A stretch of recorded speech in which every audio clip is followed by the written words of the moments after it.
two ex-wives who were total nags, now nagging still. No, I'm just going to tell you straight up, that's 100% a lie. You know, a future. So, yeah, it's just crazy how much it just went. I guess the thing is, since he had decided he was already out of the relationship, and since he never loved me anyway, I think any communication at all would be considered an act. You won't believe the tea we're spilling today. From secret breakups to shocking lies, this is Unreal Tea. Hit subscribe before the drama starts. Welcome, everyone. What if all you believed you knew about the Brown family was a skillfully edited falsehood? What if the heartbreak, the betrayal, and the breakdown of trust were much more vicious than the cameras had the nerve to capture? For years, Sister Wives projected a picture of togetherness, a shared dream of plural love and family bliss. But in private, something sinister was festering. And it all begins with a look, a whisper, and a shattering choice that altered everything. Janelle was tired of being quiet. Christine had long since vanished. And Robyn? Robyn was grasping onto the final sparks of a shattered fantasy. Kody Brown, the individual who had once decreed love must be multiplied, not divided, was about to see it all divide and fall apart. This isn't merely a tale of divorce, it's a tale of awakening. It's about grief. And it's about what happens when loyalty is abused and the truth finally breaks free. In tonight's tell-all unraveling, we'll expose the silent war brewing long before the public saw cracks. You'll see Kody's final attempts to control the narrative, Robyn's panic behind the mask, and Christine's unapologetic liberation. We're going deep, beyond the TLC-approved edits, into the real, raw downfall that left fans speechless. If you're thinking you know why Janelle hung in there so long, or what finally drove Christine to walk away, think again. This season, the women aren't sugarcoating, and the men, they're desperate to rewrite history. It began subtly, little remarks, forgotten calls, bumped schedules, but the behavior became impossible to overlook. Janelle sat opposite Kody, her eyes fatigued but burning with something new, determination. And this time, Kody wasn't prepared. For years, she pretended, played along, attempted to comprehend the ebb and flow between him and Robyn. But now, she had questions. And Kody had no tangible answers. The unraveling did not start in yelling, but in silence. It was the silent dinners, the blank texts. Christmas came and went without so much as a joint picture. The fans picked up on it, and the wives. Well, they started trading stories. Christine had already made her point. She left, and the world held its breath. Janelle, however, was different. Her hurt was secret, her devotion deep, but not permanent. When filming resumed, producers felt something was in the air. Janelle wasn't only bruised, she was vigilant. As a woman who was seeing the home she built burned to the ground, and choosing at last to leave the blaze behind. Paranoia, power plays, and painful truths. But Janelle wasn't so smart. Her silence wasn't consent. It was tactics. She'd been playing this game long enough to realize that sometimes the only way to emerge victorious with Kody was to let him talk himself into a corner. And that's what he was doing. As Kody walked back and forth across the patio, arms waving, attempting to transform his broken, polygamous kingdom into a tale of betrayal against him, Robyn did not say a word. Her lips were pursed, arms folded across her chest, and she looked from the cameras to Kody, her eyes calculating the consequences of every tirade. The woman who once cried to be the last wife standing now appeared more like a damage control strategist. It wasn't only the wives seeing this fall apart. Viewers worldwide were mesmerized by every emotional shake. And in comment sections, fans didn't spare words. Kody's rewriting the book after torching the whole thing, one commented. Robyn appears more like the orchestrator than the victim, another chimed in. But within that patio, another storm was forming. This one, a silent one. Christine had kept herself mostly calm, but something in her eyes indicated she was finished playing nice. Her choice to leave had previously appeared like an escape. Now it appeared like a call to war. And when she leaned forward and asked simply, "So, Kody, was any of it ever real for you, or were we all just props in your ideal family fantasy?" The air almost snapped in two. Cody blinked, taken aback. For a moment, he appeared at a loss for words, but only for a moment. Props? It's not fair. You were my family. All of you. I gave you everything. He snapped, his voice flying up again.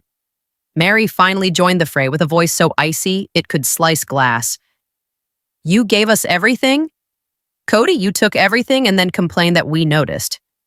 It was the sort of truth that makes bruises. And yet, Robyn still couldn't quite break rank. She made a half-hearted attempt at a defense. I don't think Cody meant it that way. He's just been under stress, we've all been. Maybe we need to stop blaming and just try to understand. But Meri wasn't having it. You don't get to run that play anymore. Not when you stood by and watched him. Emotionally drained every single one of us. That moment, that was when Robyn's mask cracked. Just for a second. Her eyes watered, but it wasn't entirely certain if it was sorrow or fear. Fear that the story was getting away from her. Because behind the scenes, production insiders were rumor milling that this could be it. That this would be the final season. Not that the story was running out of steam, but that the truth had finally become too raw to censor. Too volatile to keep contained. And the producers? They caught wind of blood in the water. That's why they broadcast the raw moments, the uncomfortable pauses, the tension that was written across their faces, the unvarnished truth that could no longer be hidden behind soothing piano and upbeat narration. But the most unsettling moment of all occurred when Janelle, her voice firm, spoke to Robyn and said, "What happens to your marriage when there's no one left to blame?" The question lingered in the air, hanging unspoken. While the cameras were rolling away, the actual mayhem was just getting underway. Behind the scenes, Meri had started discreetly selling off assets belonging to the family trust. Christine had already made the official move and was spotted out with a new mystery man in Salt Lake, fueling rumors of a new romance. And Janelle? She was said to be in talks for her own spin-off, a gritty, unfiltered examination of single life after Cody. At the same time, Cody and Robyn were holding on to the scraps. But the harder they attempted to manage the story, the more it fell apart. Even TLC insiders were spilling that executives were contemplating rebranding the show completely, shifting the spotlight away from Cody's shattered ego and toward the empowerment of the women who broke free. And the viewers? They were devouring every minute of it. Social media blew up with hashtags, Free Christine, Team Janelle, Meri deserves peace, Robyn Gate. But most unsettling of all, what about the kids? Because while adults were exchanging insults and signing on the dotted line, the collateral damage fell most heavily on the next generation. Gabriel and Garrison, still catching their breath from feeling deserted through COVID, allegedly cut off all contact. Logan, who used to be golden, was now cold and disconnected. And as for Aurora and Brianna, their unease was apparent in each shot. The well-groomed Brown family holiday cards were now ghost stories. And amidst all of this, Cody still proclaimed himself the victim. It was nearly bizarre, witnessing a man so self-absorbed by the failure of his own authority that he couldn't perceive the real harm. Not the ratings decline, not the fans revolting against him, but the human toll, the family that had once revolved around him now careening into solo galaxies. And just when it looked like things couldn't possibly get any bleaker, a letter emerged. An anonymous tip to a reality TV rumor blog published a handwritten letter, purportedly from one of the older Brown kids, chronicling years of tacit anger, manipulative relationships, and favoritism so blatant it approached psychological cruelty. The final sentence of the letter sent shockwaves through fan sites. This family died long before the cameras stopped rolling. Viewers were no longer observing a television program. They were seeing a legacy implode in front of them. And the question on everyone's lips? Who actually destroyed the Brown family, and who's been rewriting history in an attempt to cover their own tracks? The actual blow, however, wasn't merely about boundary lines. It was the symbolism. Coyote Pass symbolized a future they were to create together as one plural family. And now that Christine was gone, Janelle in mourning, and Meri simmering in the background, Robyn clung tenaciously to Cody, who was falling apart in full view. Viewers saw it. Friends saw it. Even the children saw it. It was a poignant moment when one of the older children, clearly injured and disappointed, told a producer, "It's like we weren't ever part of his vision. He always said that it was about coming together, but now all I see is fragmentation. Maybe he never really wanted all of us, just Robyn." That stomach punch admission made it plain. Cody's behavior was no longer merely damaging his wives, it was scarring his children as well. And still he didn't appear to be or want to be willing to shift. His fixation on control, on structure, on maintaining a form of polygamy that no longer suited him, had blinded him to the emotional devastation he was causing. Behind closed doors, Robyn attempted to console him.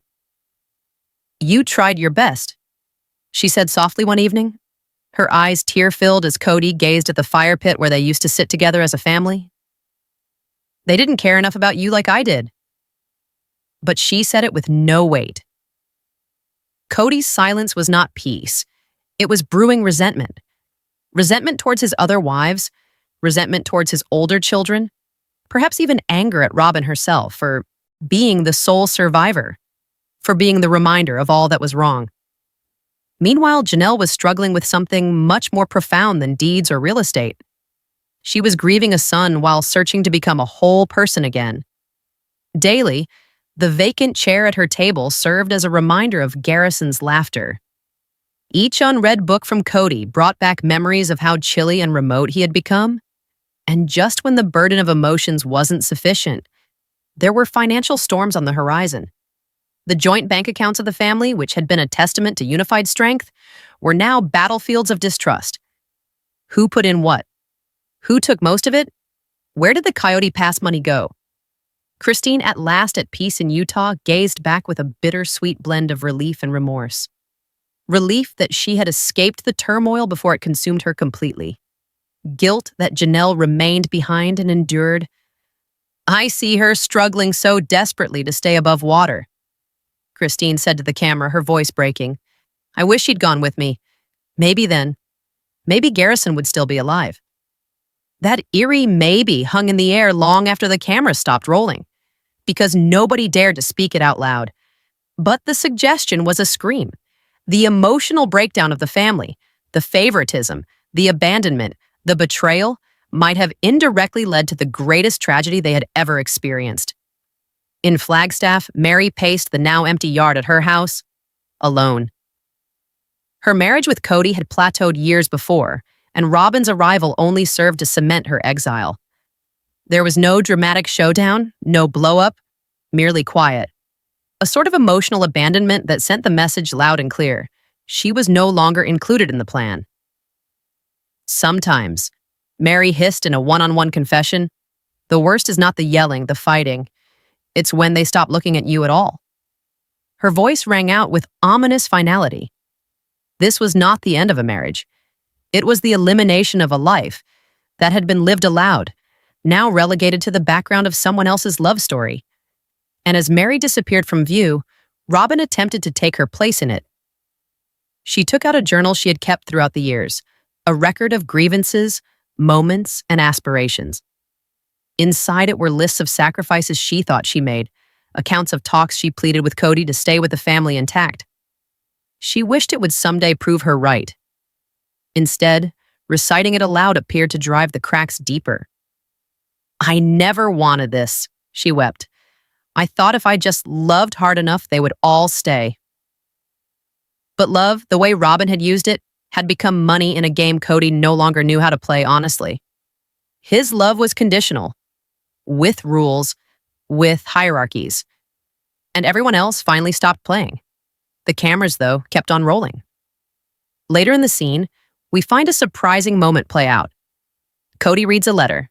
It's handwritten. No return address. It's from one of the children. It's a eulogy of the relationship they used to share. "You taught us to be strong, but strength doesn't mean silence. You taught us to put family first, but you stopped doing that a long time ago. I hope someday you recall who you once were, because we all miss that guy." Cody folded the note neatly. His hands shook. No words, only silence. The sort that cried out louder than anything else. What came next was probably the most exposed scene in the entire episode. Cody sitting by himself at Coyote Pass. No cameras, just a drone showing the expansive, empty terrain. A husband who had surrounded himself with wives and children, now completely alone on the land he struggled so mightily to call his own. Had it been worth it? As the sun descended, sending the long shadows of the Arizona ground ahead, the question hung suspended in the air like a verdict yet to be rendered. And the audience, those who had sat for years, knew the answer wasn't simply about Cody. It was about all of them. Regarding the price of loyalty, the agony of trust misplaced, and the consequences of a family dream that couldn't weather reality. And just when the audience thought the emotional breakdown had reached its climax, another twist administered shockwaves. In an emotional aside, Janelle revealed something that left everyone reeling. She hadn't talked to Robyn in more than 7 months. Not even a text message. Not even a lukewarm birthday greeting. Nothing. For a family that had once taken pride in unity, even if that unity was strained and manufactured, that silence was deafening. The chasm wasn't between Cody and his wives anymore. The sisterhood had imploded, perhaps irreparably. Janelle's face, riddled with pain but also determination, spoke volumes. She was no longer going to carry everyone's emotional burden. For years, she'd bitten her tongue, kept her mouth shut, and done the greater good. Now, though, after Garrison's passing and the emotional collapse of their world, she was lastly doing something for herself. "I don't owe anyone anything anymore," she said softly but with intensity. That one sentence resonated louder than any one of Cody's lofty speeches. In the meantime, Christine, once the one who left quietly, was silent no more. The pain of the loss of Garrison struck her like a freight train. She frankly confessed that she couldn't help but blame herself for abandoning the family unit. "I keep wondering whether I stayed long enough. Things might have been different," she sobbed, shaking. But the guilt was only half of it. The other half? Just straight up anger. Anger at how Cody had let down his children. Anger towards Robyn for acting as though she was innocent when she was supposed to be working behind the scenes. And then the bombshell twist. One that no viewers could have anticipated. Peyton, Christine's son, had supposedly had a shouting argument with Cody weeks prior to Garrison's tragic passing. Per Peyton's close friend, who anonymously leaked the information, Peyton had yelled, "You only show up for funerals and interviews. Where were you when we were drowning?" If true, that moment highlights the seething anger in the Brown kids, a generation growing up on the promise of plural harmony, now shattered by abandonment and bias. And Robyn? She kept silent mostly, producing scripted exchanges about trying her best and being misunderstood, as her own children reportedly still had little contact with their brethren. The quiet wasn't peace. It was tension brewing, stress set to boil over. And boil over it did, when Suki drilled Cody on the sequence of his failing marriages. That's when things began to unravel. Cody, flustered and combative, contradicted earlier testimony. He said that Christine had emotionally abandoned him years before she split. But footage from previous seasons revealed a different reality. Christine attempting to connect, attempting to salvage the marriage, while Cody continued to emotionally withdraw, confiding only in Robyn. This narrative slide wasn't merely uncomfortable, it was condemnation. Suki understood. The viewers understood. And Meri, sitting at arm's length, smiled slyly.